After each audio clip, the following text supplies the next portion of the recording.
Assalomu alaykum hurmatli vatandoshlar va odatdagi yangiliklarimizni boshlaymiz. Boshlashdan oldin katta iltimos, meni ko'rayotgan bo'lsangiz, podpiskani bosinglar. Podpiska bizning kanalimizga rivojlanishiga juda ham yordam beradi. Iltimos, shuni bosib qo'yinglar. Aziz vatandoshlar, siz Rossiyada ishlayapsizmi? Hujjatlar bilan bog'liq muammoga duch keldingizmi? Biz sizga barcha rasmiy hujjatlarni tezkor va ishonchli taqdim etamiz. Xususan, registratsiya va uni продление qilish, трудовой договор, уведомление xizmatlari va Turkmaniston fuqarolari uchun 1 yillik ishchi vizasini tayyorlab beramiz. Hammasi qonuniy, tezkor va ishonchli. Hoziroq ekrandagi raqamlarga bog'laning. Diqqat, tezkor xabar. Putin bloklashga ruxsat beruvchi qonunni imzoladi. Assalomu alaykum qadrli mehmon, videodan to'liq xabardor bo'lish uchun videoga like va podpiska tugmalarini bosib qo'ying. Rossiya Federatsiyasi prezidenti Vladimir Putin Rossiya Federal xavfsizlik xizmati talabi bilan aloqador vositalarni bloklashga imkon beruvchi qonunni imzolagan. Hujjatda aloqa operatorlari prezidentning normativ-huquqiy hujjatlarida belgilangan holatlarda uyali aloqa va simli internetni cheklashi shart bo'lishi aytilgan. Bu choralar mijozlar bilan tuzilgan shartnomalarni buzsa ham blokirovkalar uchun aloqa operatorlarining javobgarligi olib tashlanadigan bo'lgan. Tver politsiyasi 30 yoshli Markaziy Osiyolik muhojirni hibsga oldi.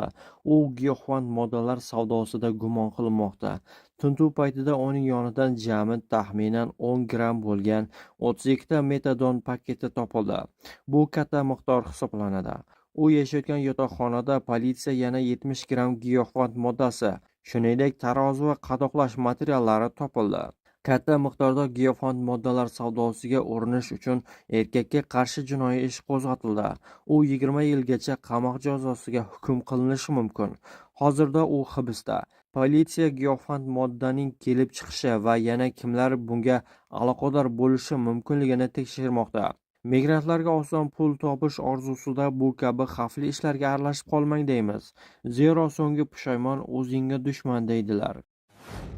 Rossiya Federatsiyasi Moliya vazirligi vizasiz mamlakatlardan kelgan mehnat migrantlarining Rossiyada bo'lishi iqtisodiy shartlarni kuchaytiradigan qonun loyihalarini to'plamini tayyorlagan. Hukumat nafaqat migrant o'zi uchun, balki voyaga yetmagan farzandlari uchun ham ishlash huquqini beruvchi patentga pul to'lashga majburligi haqida tashabbusni ko'rib chiqmoqchiligi aytilgan. Taklifga binoan har bir voyaga yetmagan oila a'zosi uchun patent qiymatining 50% miqdorida qo'shimcha to'lov joriy etilishi rejalashtirilmoqda. Patent narxi hududga qarab farqlanib, mamlakat bo'yicha 3,4 mingdan 27,3 ming rublgacha, Moskvada esa taxminan 10 ming rublni tashkil etishi ma'lum qilingan. Rossiya Federatsiyasi Moliya vazirligi vizasiz mamlakatlardan kelgan mehnat migrantlarining Rossiyada bo'lishi iqtisodiy shartlarni kuchaytiradigan qonun loyihalarini to'plamini tayyorlagan. Hukumat nafaqat migrant o'zi uchun, balki voyaga yetmagan farzandlari uchun ham ishlash huquqini beruvchi patentga pul to'lashga majburligi haqida tashabbusni ko'rib chiqmoqchiligi aytilgan. Taklifga binoan har bir voyaga yetmagan oila a'zosi uchun patent qiymatining 50% miqdorida qo'shimcha to'lov joriy etilishi rejalashtirilmoqda. Patent narxi hududga qarab farqlanib, mamlakat bo'yicha 3,4 mingdan 27,3 ming rublgacha, Moskvada esa taxminan 10 ming rublni tashkil etishi ma'lum qilingan. Rossiya Davlat Dumasida migrantlarga ijtimoiy nafaqalarni faqat 20 yil Rossiyada yashaganidan keyin berish taklif qilindi. Bu haqda Sergey Mironov Gazeta.ru nashriga bergan intervyusida ma'lum qildi. Uning aytishicha, yaqinda Davlat Dumasi muhim tuzatishni qabul qilgan. Bolali oilalar yagona nafaqa olishi uchun kamida 5 yil Rossiyada yashagan va Rossiya fuqaroligiga ega bo'lishi kerak. Mironov buni yanada qat'iy qarorlar sari tashlangan birinchi to'g'ri qadam deb atagan. Uning ta'kidlashicha, ular ilgari hukumatga qonun loyihasini kiritgan bo'lib, unga ko'ra davlat qo'llab-quvvatlash choralari, nafaqalar, imtiyozlar, onalik kapitali, uy-joy subsidiyalari faqat Rossiya fuqaroligini kamida 20 yil olgan shaxslarga tayinlanishi kerak. Gap so'nggi yillarda ommaviy ravishda Rossiya pasportlari berilgan sobiq migrantlar haqida ketmoqda. Mironovning fikricha, ular ijtimoiy yordam ham tezroq ravishda berilayotganini, mahalliy aholi manfaatlariga zid holatlarni keltirib chiqarmoqda. Mironov tashabbus ayrim toifalar uchun istisnolarni nazarda tutishini ham aytgan. Ular qatoriga ya'ni hududlar aholisi, Belarus va Ukraina fuqarolari, vatandoshlarni ko'chirish dasturlari ishtirokchilari hamda maxsus harbiy operatsiya qatnashchilari kiradi. Eslatib o'tamiz, joriy yilning 1-martidan boshlab Rossiyada migrantlarni ishdan bo'shatish uchun asoslar ro'yxati kengaytirish rejalashtirilgandi. Rossiyaning Red Wings aviakompaniyasi Samaradan Urganchga to'g'ridan-to'g'ri parvozlarni yo'lga qo'yadi. Kompaniya xabariga ko'ra, parvozlar 3-apreldan boshlanadi. Qatnovlar har hafta juma kunlari amalga oshiriladi. Uchish vaqti esa taxminan 2 soat 30 daqiqani tashkil etadi.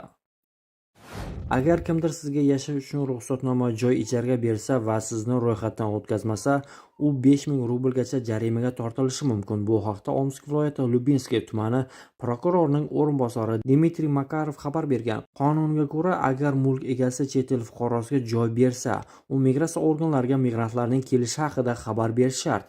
Unga buni qilish uchun 7 kun beriladi. Bajarilmaslik esa chet el fuqarosining Rossiyada bo'lish qoidalarini buzish hisoblanadi. Rossiya Federatsiyasi Ma'muriy qoidabuzarliklar kodeksining 18-9 moddasi 3-qismi. Oddiy mulk egalari esa jarima 5000 rublgacha bo'lishi mumkin. Mansabdor shaxslar yoki tashkilotlar uchun jarimalar ancha yuqori, 500 ming rublgacha. Migrantlar uy egasi o'z vaqtida ro'yxatdan o'tkazganligini bilib qo'yishni unutmang. Agar siz ro'yxatdan o'tmagan bo'lsangiz, nafaqat uy egasi, balki siz uchun ham muammolar paydo bo'lishi mumkin.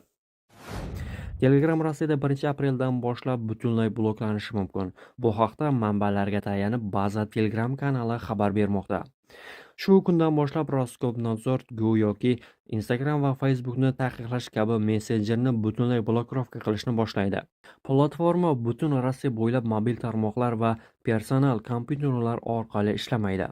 Davlat organi ushbu masala bo'yicha ilgari e'lon qilingan ma'lumotlarga hech narsa qo'sha olmaydi, deb OVda paydo bo'lgan ma'lumotlarga Roskobnadzor izoh berdi. Rossiyada ekstremistik deb topilgan va taqiqlangan Meta kompaniyasiga qarashli politsiya xodimlari ko'ngillilar bilan birgalikda Kaluga-Obinsk va Borovsk tumanida yashovchi yoki ishlayotgan bir qator tekshiruvlar o'tkazdi. Maqsad Rossiyada ruxsatsiz yashayotgan yoki noqonuniy ishlayotganlarni aniqlash edi, deb xabar bergan politsiya. Bir necha kun davomida huquqni muhofaza qilish organlari xodimlari 300 dan ortiq yotoqxonalar va qurilish maydonchalari, bozorlar va migrantlar ishlaydigan boshqa obyektlarni tekshirdi. Ular 167 ta qoidabuzarliklarni aniqlagan. Ularning aksariyati yashash hujjatlarini olmagan, yana 33 kishi esa ruxsatsiz ishlagan. Eng jiddiy qoidabuzarliklar jazolandi. 44 kishi mamlakatdan deportatsiya qilindi. 32 kishi kelajakda Rossiyaga kirish taqiqlandi va 21 kishining ruxsat etilgan yashash muddati qisqartirildi. Bundan tashqari, noqonuniy migratsiyani tashkil qilganlik uchun 5 ta jinoiy ish qo'zg'atildi. Tekshiruvlar davomida ular federal qidiruvda bo'lgan 2 kishini ham hibsga olgani xabar berilmoqda.